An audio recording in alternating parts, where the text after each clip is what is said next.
My name is Fiona Bath-Hextall.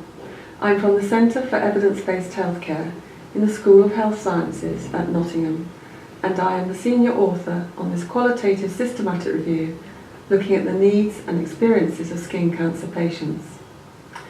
So why did we do this review?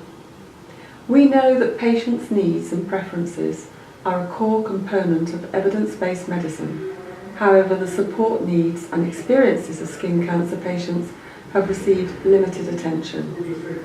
Qualitative systematic reviews have an important role to play in terms of informing healthcare professionals about the meaningfulness, feasibility and acceptability of healthcare interventions.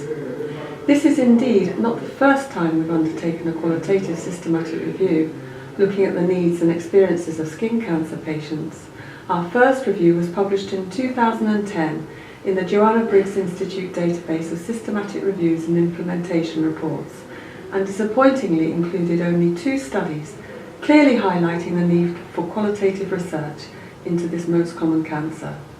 We've therefore felt 6 years on that it's timely to update our previous review and find out what additional evidence might be available to help us better understand the needs and experiences of skin cancer patients.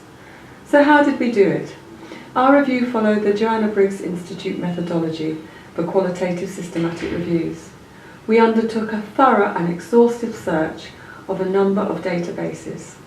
The titles and abstracts of papers identified from the search were all independently assessed against the inclusion criteria by 2 reviewers. Studies meeting the inclusion criteria were then independently assessed by 2 reviewers for methodological quality. The findings were extracted from the included studies, and 2 reviewers independently reviewed and extracted findings and assigned levels of credibility.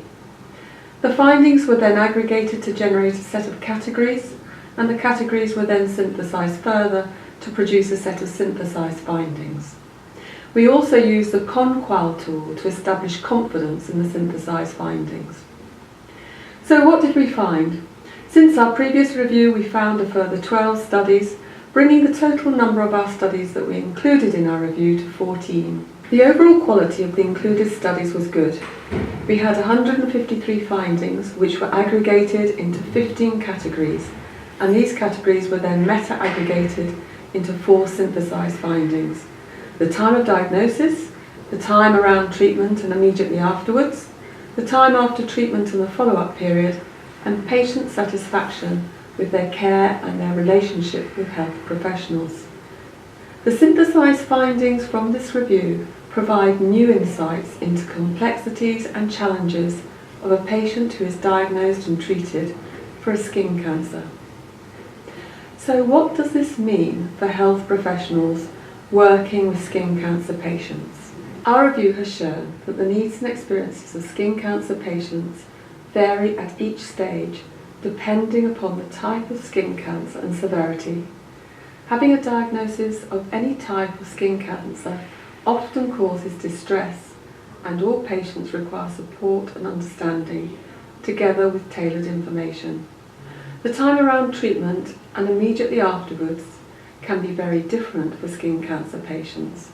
Again, there is a requirement for clear information about surveillance and risk management, and this should include being able to identify skin changes, prevent and manage further risk, not just for the patients themselves, but also their family.